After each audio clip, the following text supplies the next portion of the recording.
Well, hey, New Hope folks. This is Pastor Jim coming at you with this new season of Soul Care videos. You may have been here a couple years ago when I was putting these out. This season is going to be much different because, as you can see, I've got friends with me this time. And so we're going to talk a lot about testimonies through this season about what God is doing in people's lives. So I would like to introduce you to Dolores Myers and to Malia Kanze. These ladies just finished Equip, and I have some questions to ask them.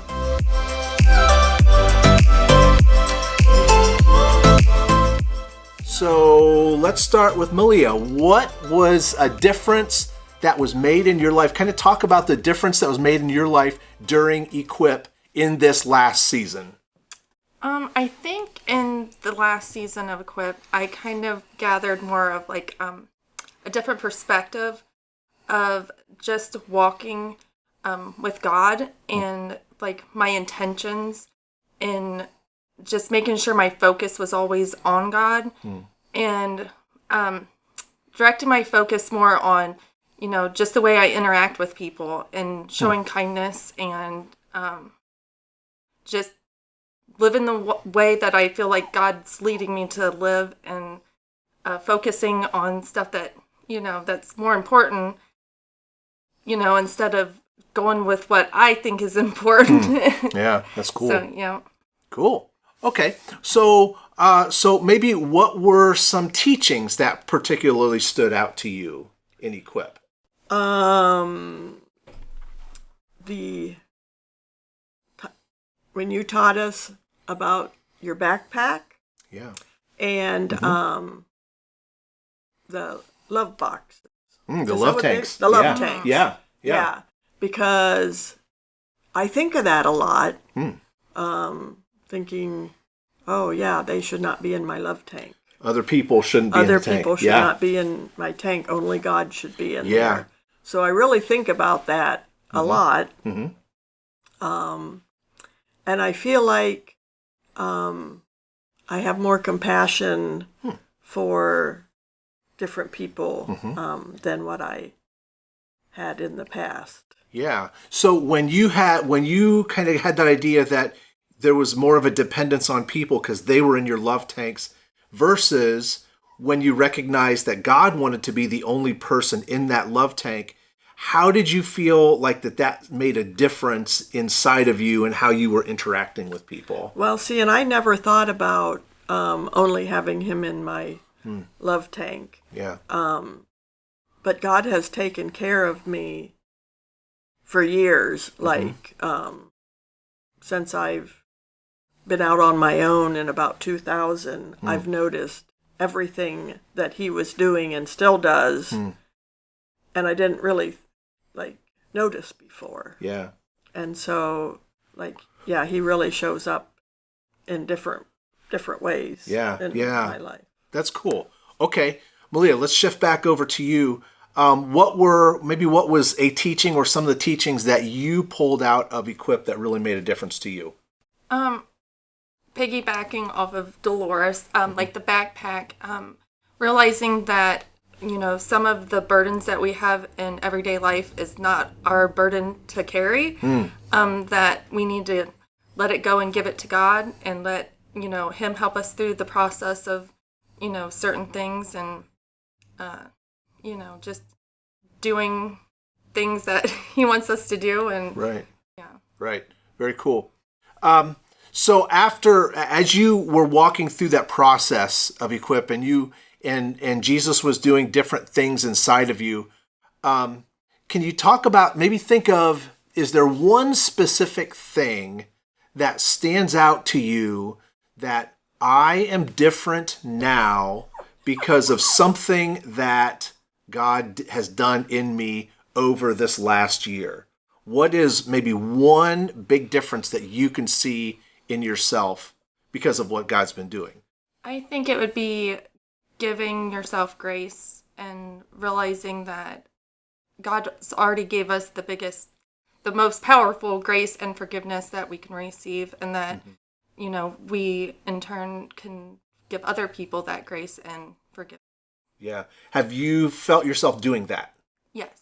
Okay. What is maybe an example that you have felt yourself do in that way? Kind of turning the tables and,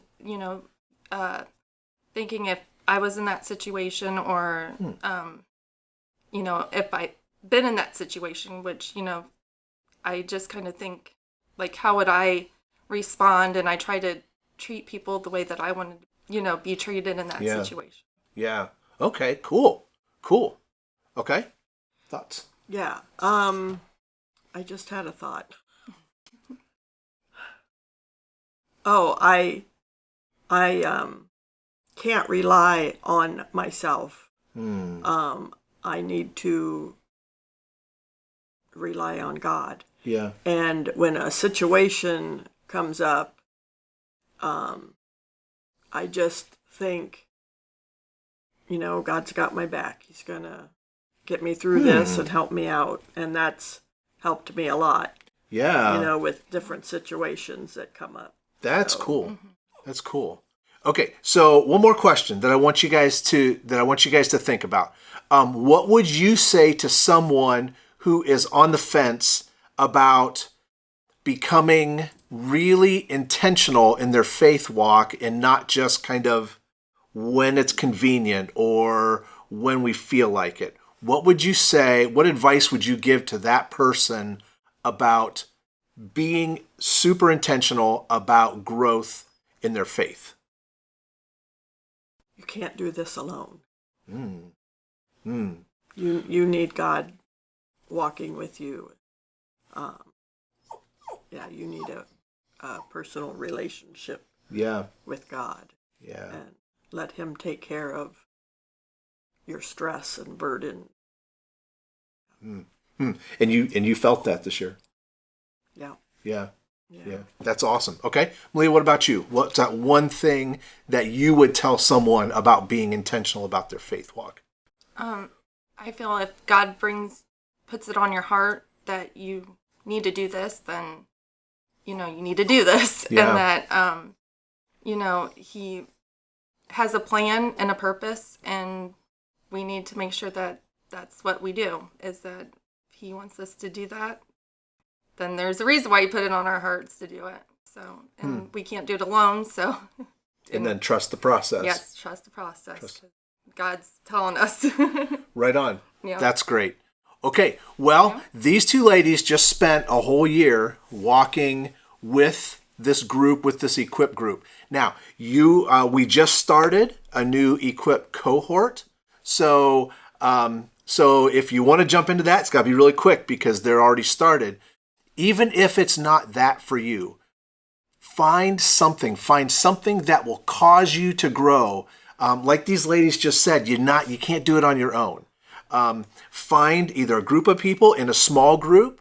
Find a small group to jump in with if you're not there, or a mentor, or just some people to walk alongside of you. But this growth stuff, it's so important, and it doesn't just happen. It's something you have to be very, very intentional about. So, big thank you to Dolores and big thank you to Malia for jumping in on this first Soul Care video. So we hope that you all have a very, very good week, and we hope God is really working in you and that you are open to what he wants to do in you. Have a great week.